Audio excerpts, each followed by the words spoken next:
Well, good morning, everyone. My name is Bill Kramer. I'd like to say thanks for being here on a Sunday morning. Many of you had to give up church to be here, or some other exciting activity like golf, but for whatever reason, you chose to be here to further your knowledge and your education. And I think it's wonderful. Now, last time I was in church, the priest was given a sermon about forgiving your enemies, and he said, we all have enemies. We should forgive all of our enemies. Can anybody in the congregation reasonably say they don't have enemies? And a little old lady stood up and said, yes, Father, I have no enemies. And the priest said, Mrs. Murphy, you're 94 years old. You've been a member of this parish forever. How could it be? Share with the congregation how it is that you're 94 and have no enemies. And she said, I outlived all those bitches. Well, anyway, thanks for being here.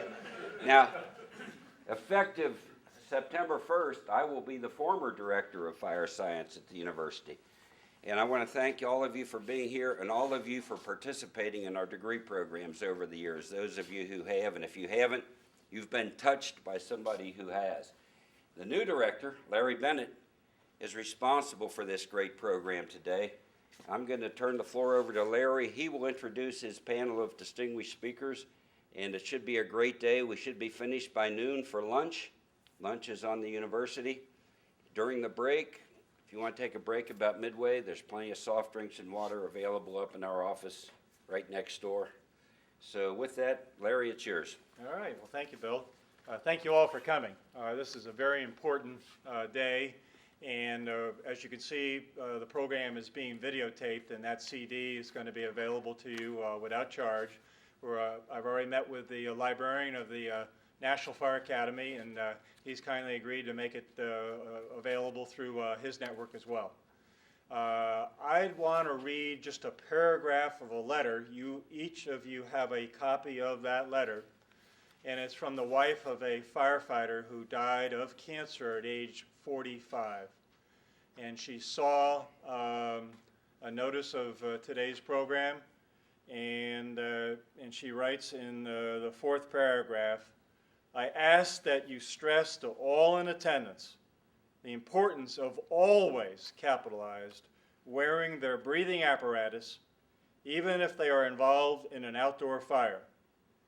Steve, her late husband, was at an outdoor fire in the early 1990s, a tire fire that burned for days. He and a lot of the guys didn't wear their mask.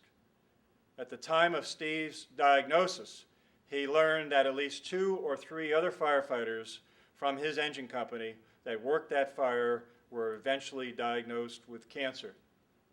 And so she's very interested in learning more. I've told her that I'll get her a copy of the CD, and that's why this topic is so important. And with that, let me introduce each of our speakers. So first is District Chief Ron Texter. Ron, can you come down for a minute? Ron is with Cincinnati Fire. He's the Health and Safety Officer. And can you just share a minute of your background, please? Well, first off, I'm here, unlike the reasons that Bill gave. You didn't tell me it was a Sunday till it was too late. I'm not a professional speaker. I'm not an instructor, which is part of my presentation. I joined the fire department in 1973. Been on Cincinnati Fire Department for quite a while. I went through the ranks, became a lieutenant. After I became a lieutenant, I kind of got into a firehouse that everybody wanted to be at, and I was lucky to get there and stayed there for a long time. And I was getting ready to retire, and decided I was going to stay around a little longer. And one of my friends convinced me to stay, and he said, if you're going to stay, you might as well study. And so I became captain and district chief, and became the health and safety officer. I worked in safety on my off day prior to getting promoted, so it was kind of a natural fit. I did industrial safety consulting, and so it worked well to get that job as the safety officer for the fire department. Thank you. I guess that's. God bless. Delighted you're here, my friend. All right. And our lead-off speaker as well. All right. Next is Dr. Aaron Haynes. And Dr. Haynes is Doctor of Public Health at UC College of Medicine. And we are delighted you're here today. Thank you very much. I am very glad to be here. I'm an assistant professor at the University of Cincinnati in the Department of Environmental Health. And our department is quite unique in that we have an occupational medicine group, a toxicology group. I'm in the epidemiology and biostatistics group where we look at human exposures and then what that means. So I'm here to talk to you briefly about our research and where we want to go and get your feedback. So again, I'm very glad to be here and look forward to hearing the other presentations. Thanks, Aaron, very much. All right, next is Assistant Fire Chief Preston Moore, Whitehall Fire Department, which is near Columbus.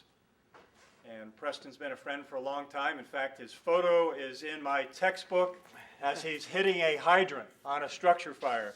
And having an assistant chief who was then in treatment for an eye problem and a tear duct problem, hitting a hydrant was just remarkable to me. And he signed a waiver and allowed me to publish his photograph. Preston. Well, I work at a fire department. It's on the east side of Columbus. Whitehall is 5 square miles of what we like to refer to as Little Miami. We got the east side of Columbus all the way to the Columbus Country Club on the other side. We take 6,600 runs a year out of one house. But I also have, I started a small rural volunteer department out where I lived. So I've done the non-paid volunteer stuff, and I've also worked at a rural paid department. I've been to fire service as a volunteer and then paid since 1988. And I'm here to tell you my story of what I refer to as my near cancer experience. Thank you for being here. Captain Tim McDonald is with Indianapolis Fire Department. And we're very fortunate to have him, and you are involved as a coordinator with a firefighter cancer support organization, Yes. as well as being a captain. And you all did a seminar yesterday in Cleveland. Yeah. And so we're really fortunate to have you here, man. You're a traveling speaker. Evidently. All right. My name's Tim McDonald. I'm a 30-year veteran of Indianapolis Fire Department. 8 years ago I had cancer, and 2 years ago I got connected with the Firefighter Cancer Support Network. And I'm down here for the invitation of you and Jim Bernica, who is the Ohio coordinator for that organization. And just here to tell you my story and a little bit about the organization and about some changes that we need to make as a profession. Thank you so much for being with us. And then firefighter paramedic Tim Jones from CAL FIRE. Are they paying you with IOUs? Fortunately, in 1992, they did pay us in IOUs, but we sued, and now they can't, so we're good on that.